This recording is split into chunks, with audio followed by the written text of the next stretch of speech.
صلاة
ada suruhan daripada baginda Rasulullah SAW dalam hadis dia bersabda arfu al-liha, yani arfu al-liha, biarkan janggut itu tumbuh dan panjang. Maka dalam hal itu berbeza pandangan ulama di dalam hukum mencukur janggut. Mencukur janggut hukumnya beberapa pandangan. Mencukur mengatakan adalah mempunyai menjaga janggut itu ada mengatakan adalah wajib, ada pula mengatakan adalah mencukurnya itu adalah tidak boleh lebih tak boleh sampai cukur habis, tapi dibiarkan panjang sampai di bawah rekaman janggut seperti ini. Walhasil mereka bersepakat adalah untuk digalakkan untuk menjaga janggut itu.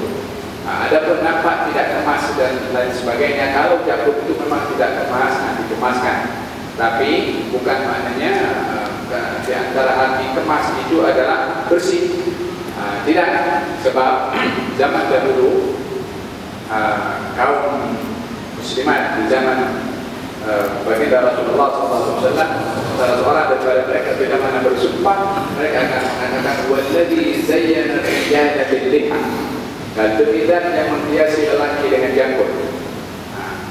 Kalau zaman itu seperti itu, zaman kita sekarang suruh potong habis, zaman lagi muncul lagi suruh pelihara janggut lagi, asalnya berubah tentang memelihara janggut kemas dan tidak kemasnya tidak boleh diukur dengan dengan kehendak atau budaya masing-masing tempat, tapi kembali pada dasar syariah.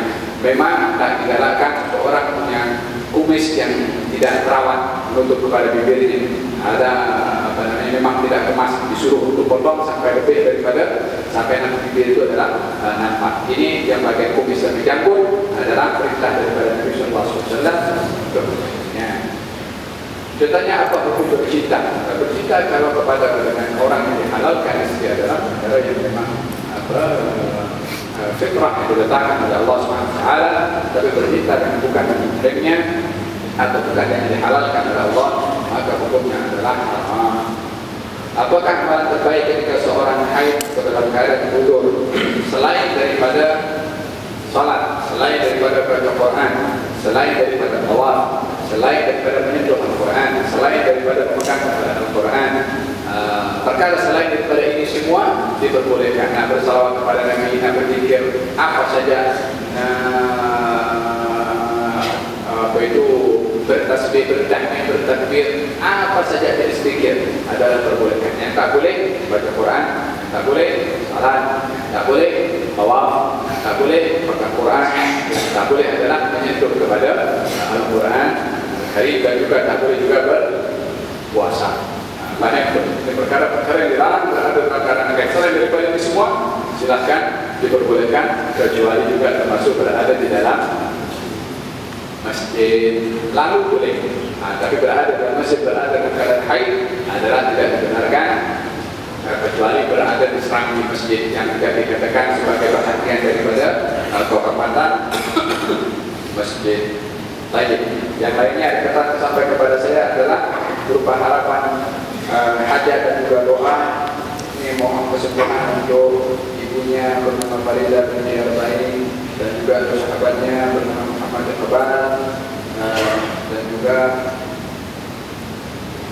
memohon kepada kita semua untuk berdoa kesehatan dan kesembuhan untuk saudara Husin yang sedang sakit kanser, dan juga mohon kepada kita menjaga Fatihah kepada Ahmad Siti Aminah binti Ahmad.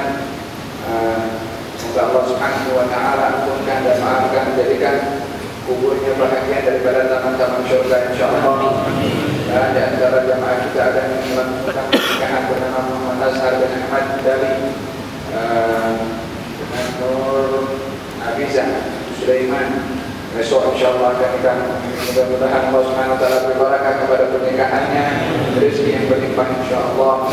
Moga-moga Allah Subhanahu wa Ta'ala berikan kepada ibu Hafiz Muhammad keselamatan di dalam mengerjakan umrah insyaallah. Begini seluruh kali selamat dan umrah makbulah, ziarah al-makbulah insyaallah. Salah seorang muslimah yang ingin berasukan dalam pembedahan dengan skop secara khusus. Mudah-mudahan Allah Subhanahu wa taala cepat kesembuhan untuk muslimah tersebut insyaallah. Ada hajat di sini, moga-moga Allah Subhanahu wa taala menggerakkan orang yang berhutang untuk membayar hutang kepada orang yang menghutangi, diberi kemudahan kepada orang yang berhutang untuk mendapatkan rezeki, dan diberi kesabaran kepada orang yang menghutangi untuk bersabar dan menunggu insyaallah.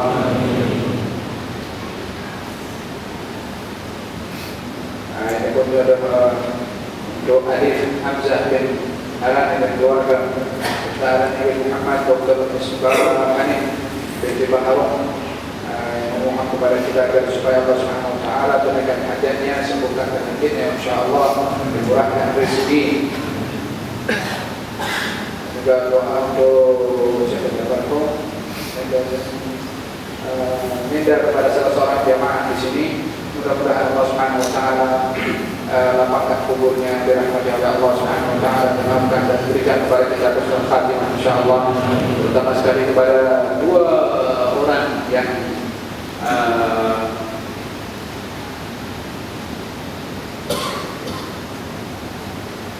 cukup berperan dan berkhidmat di dalam Ramadan, bernama Saudara Rashid yang baru petang tadi terkena luka bakar karena memperbaiki satu mesin yang kemudian meletup dan mengenai kepada tubuh badannya yang terbakar hampir 50% atau 80% daripada tubuh badannya, dan juga salah seorang daripada sahabat kita bernama Ahmad yang berada juga di hospital. Kedua orang ini adalah yang banyak berkhidmat pada dalam Ramadan dengan tenaganya, dengan hartanya, dengan pikirannya, dengan segala-galanya. Kita berdoa bersama-sama mudah-mudahan Allah Subhanahu wa taala. Ini Saudara Rashid berada dalam ICU sekarang. Kita berdoa untuk Allah Subhanahu wa taala dengan dasar dan rahasia namanya Asy-Syafi yang Maha menyembuhkan, agar supaya diberikan kesembuhan dengan segera kepada Saudara Rashid dan juga Ahmad dan kepada semua yang disebut namanya di sini sebentar tadi, diberikan dengan segera oleh Allah Subhanahu wa taala dengan namanya Allah Subhanahu wa taala Syafi. Allahumma rabban nas adhib al-ba's washfi syafi wa 'afiyatan mu'afi la shifaa illa shifaa'uk shifaa'an la yughadiru saqaman wa la alaman. Nas'alullah al-'azim rabbul 'arsyil 'azim an yashfiyahum. Nas'alullah al-'azim rabbul 'arsyil 'azim an yashfiyahum. Nas'alullah al-'azim rabbul 'arsyil 'azim an yashfiyahum. Nas'alullah al-'azim rabbul 'arsyil 'azim an yashfiyahum. Nas'alullah rabbul 'arsyil 'azim an yashfiyahum. Nas'alullah al-'azim rabbul 'arsyil 'azim an yashfiyahum. Nas'alullah al-'azim rabbul 'arsyil 'azim an yashfiyahum. Allahumma nas'aluka bi sirril syafi تشفي مرضانا المسلمين وعافي موتانا المسلمين، ترحم موتانا والمسلمين برحمتك ورحمتك. تقبل هذه الدعوة وأجلنا بالإجابة، اكفي حوائجنا الباطن والظاهر يا رب العالمين. بارك في الحاضر والحاضرات المسلمين والمسلمات. اللهم حببهم إلى العلم وزينهم بالحلم واكرمهم حمية الاتباع والارتفاع على الدنيا والمصالح شان خير الدنيا والآخرة، وإلى حضرة النبي محمد صلى الله عليه وعلى آله وسلم.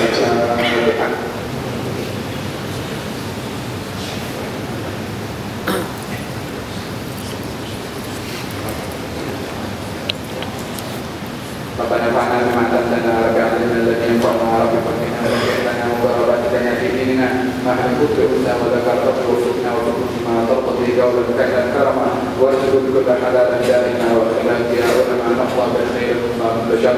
ربنا وسع لنا كل شؤون واقر برضا منك العيون واغفرنا ربنا كل ذنب قبل ان تاتينا رسل المنون واغفر اسكر ان تسر من ستر وصلاه الله نفس المصطفى من الى الحق دعانا والوفاء بكتاب للناس شفاء وعلى الآل الكرام شرفاء وعلى الصحب المصابيح الغراب. اللهم اهدنا بهداك وجعلنا من يشاء في رضاك ولا تولنا وليا سواك ولا تجعلنا ممن خالف امرك وعصاك. حسبنا الله ونعم الوكيل ولا حول ولا قوة الا بالله العظيم. يا ربنا اعترفنا بأننا اعترفنا وأننا أسرفنا على رضاك شرفنا وتب علينا توبة تمسك في كل حوبة واستر لنا العورات وآمن الروعات واغفر لوالدينا ربي ومولودينا والأهل والإخوان وسائر الخلان واغفر لذي محبة أو جيرة أو صحبة والمسلمين أجمع. آمين ربي اسمع فضلا وجودا منا لا باكتساب منا بالمصطفى الرسول نحظى. صلى وسلم ربي عليه عبد الحق وآله وصحبه عبادة الشحب والحمد لله في البدء والتناهي. Maaf atas kelewatan.